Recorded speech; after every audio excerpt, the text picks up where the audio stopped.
So my presentation is about the Thing network, which is a solution to, as you see, to build a global Internet of Things network. And the idea is it's an open source network. So it's based on LoRa. So I read the outline of my presentation. First, I will try to explain what technology could be good for IoT. So especially the one which is used for the Thing network. So what is the Thing network? Why? So in fact, today we are starting officially the Thing network community in Sophia Antipolis. So why do we start this community? And of course, how to join, and if you want to participate, what you can do to, and how the Thing network can help you for your project. So, you may have already seen this type of picture that show, in fact, for different type of technology, what you have in terms of communicating range, what you have here, and in terms of data rate. And the type of technology we need for IoT usually is what we call low power wide area network technology, that you have here, that are technologies that are very well suitable for long range, but with low data rate. So meaning that it's perfect if you just need to send some data with some periods. The Thing network has been using for now LoRa technology, but it's not dedicated to LoRa technology, but the first technology they are using is this one. But I know that they want to push with more technology in the future. So if you want to understand what is the Thing network, you have to look at this graph. So basically, in order to be able to communicate, to get data from sensors, you will have these nodes, what you have in red. The nodes are going to send data to the gateway, and then the gateway has to push the data to some server application to have some useful, to use usefully this type of data. And this is where the Thing network is acting. So it is going to be the bridge between the gateway and your application. So you can say certainly this is something you can do yourself. But the nice idea of the Thing network is that, okay, for example, I have a gateway, I make it, I give the access to the Thing network to this gateway. So of course, I'm giving something. But in exchange, I will be able to access to all the gateway which are deployed in the world. So here is a graph that show all the gateways which are now connected to the Thing network. You have more than 4,000 gateways connected all over the world, and you can see that, I mean, you can find almost all the country which are covered with at least some gateway. So meaning that if I connect an object to the Thing network, I will be able to go to China, to Vietnam, to Alaska, to Australia, and I will be able to send my data over the network and to get it on my smartphone and with some nice application. So to be able to participate to this community, what you need, of course, is a gateway.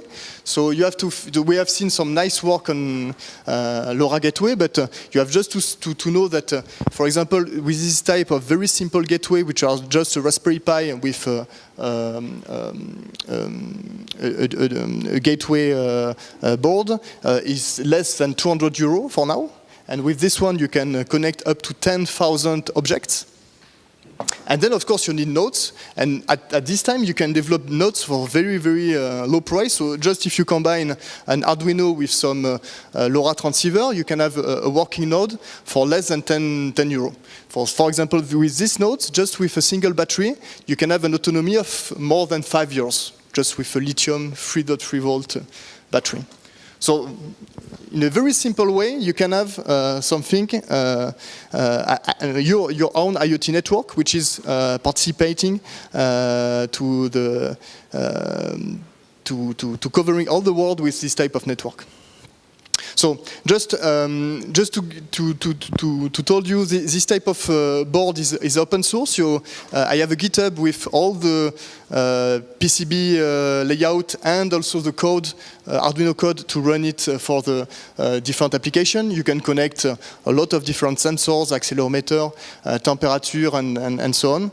And if you are interested, I can also provide I get some boards. So if you want to try to make it, it can be really simple. And then, of course, the idea is to create community. Here is the map of the community, the Think Network community in the world. So you can see that you have a lot of community, and this is why we are thinking that it would be a great idea to have also a community in Sophia Antipolis. So this is why we are officially starting this community today. So if you want to join, you just have to go to this link. And of course, we are going to provide to propose some events, some tutorials, to exchange some ideas and to develop this open network. So for now, we have 3 gateways active and working in Sophia Antipolis. So mainly on the campus. So here the campus is covered. We have also one gateway in the campus of Les Lucioles, close to here.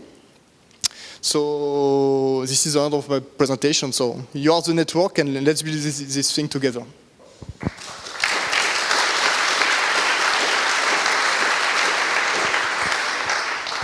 So I think we have time for some questions, because you finished earlier, I think.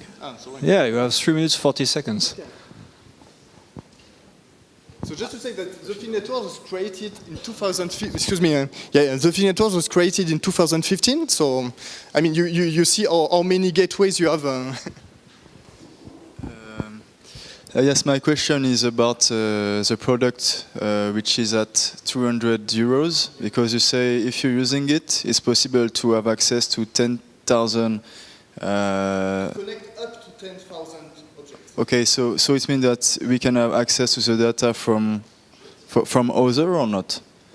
So the LoRa technology is a secure technology that, in fact, of course, if you have this type of gateway, you are able to see the packets which are exchanged, for example, with some device who are connected to the network of Orange, or some device which are connected to the network of Bouygues. But you won't be able to get the payload, because there is 2 encryption key, 128 AES encryption key, and then if you have not the key, you cannot decode and get the information. So you can see the packets that are transmitted, but you cannot understand what is inside. Yeah, because maybe what was not said that LoRa is using the ISM band, which is an unlicensed band, meaning that everybody can use these bands. Meaning that I can use, but also Orange, for example, is developing a network using these bands, Bouygues also. So, of course, you have to share the bands with everybody.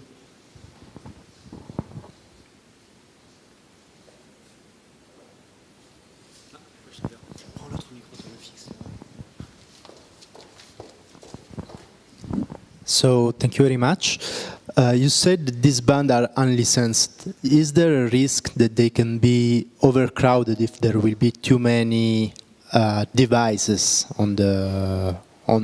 let's say, connecting? It's an excellent question. Yeah, of course, there is a big risk of overloading. So at this time, there is not so much connected objects using these bands. So of course, but even now, we connect the campus, so we are trying some experiments, and even now we can see sometimes some collision between the packets, and of course there will be a need for additional development to be able to handle millions of objects which are going to be connected together at the same gateway. But at this time, I would say that it's acceptable, but it shows that we need some additional new technology to be able to work with these millions of connected objects which are coming.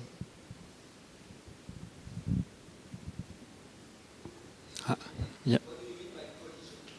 Its collision is when you have two nodes like this that send at the same time an information, and then at the gateway, the power level is almost the same between the 2 nodes. You are not going to be able to to extract the payload, because they will interact together. Yeah. And the data is lost, yeah, of course, yeah. So, because you have also to understand that LoRa is using a very simple protocol, meaning that when a node has to communicate, it just sends an uplink. It is not going to listen to the channel or to do some advanced thing, it just sends. And you can ask for an acknowledgement, of course, but of course, acknowledgement means more connection and more risk of collision. Sorry. Thanks for the questions. Time is up, but you will have time. Are you staying with us for the Yeah, of buffet? course, yeah. Okay, so that's good. So for those of you who still have questions. Yeah, so if you're interested to come to see the prototype, you are welcome, and I can also show you a small demo if you're interested. Well, wonderful. Okay, a round of applause, please.